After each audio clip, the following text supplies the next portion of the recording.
Hi, it's Palest Blue, but you guys call me Harry.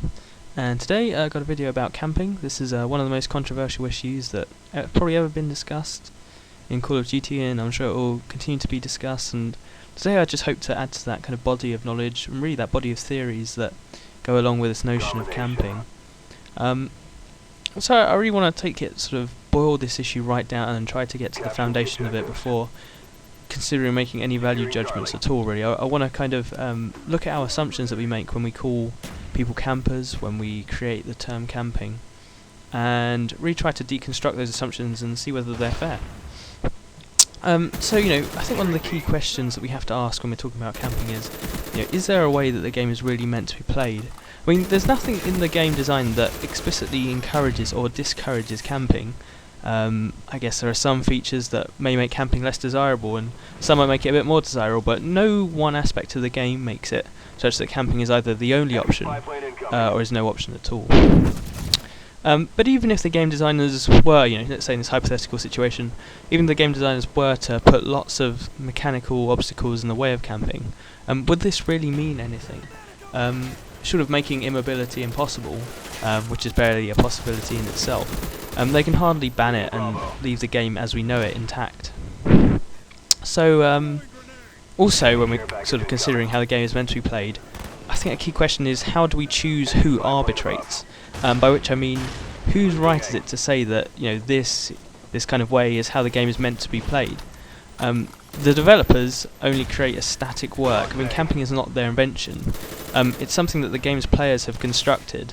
It's after deep observation of various playing styles, we've kind of grouped a lot of them together and just put them under this term of camping. It's kind of a human construction. It's not something inherent in the world or in the game.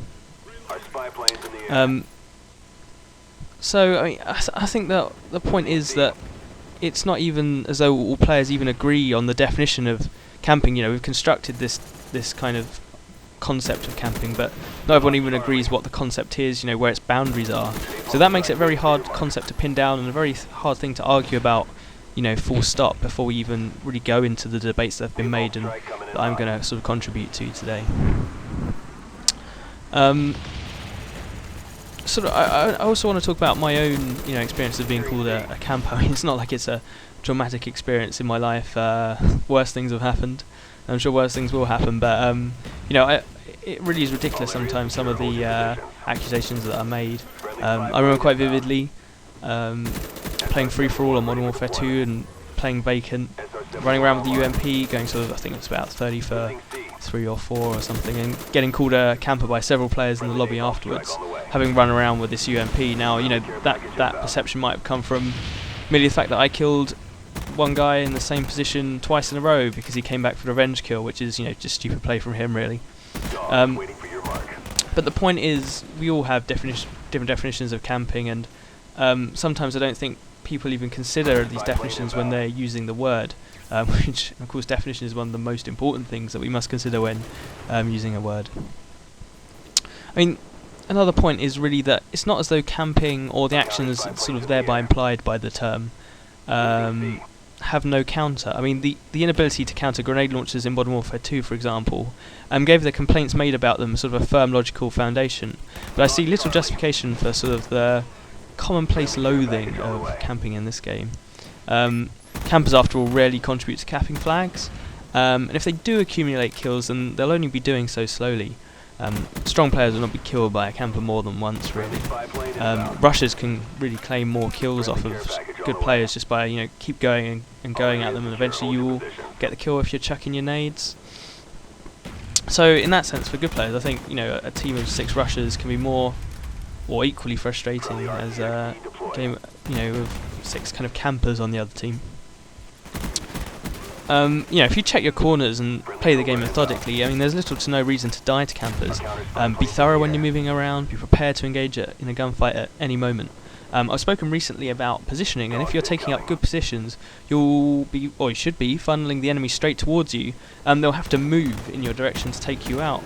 And in these situations, camping doesn't really exist, as players have to move.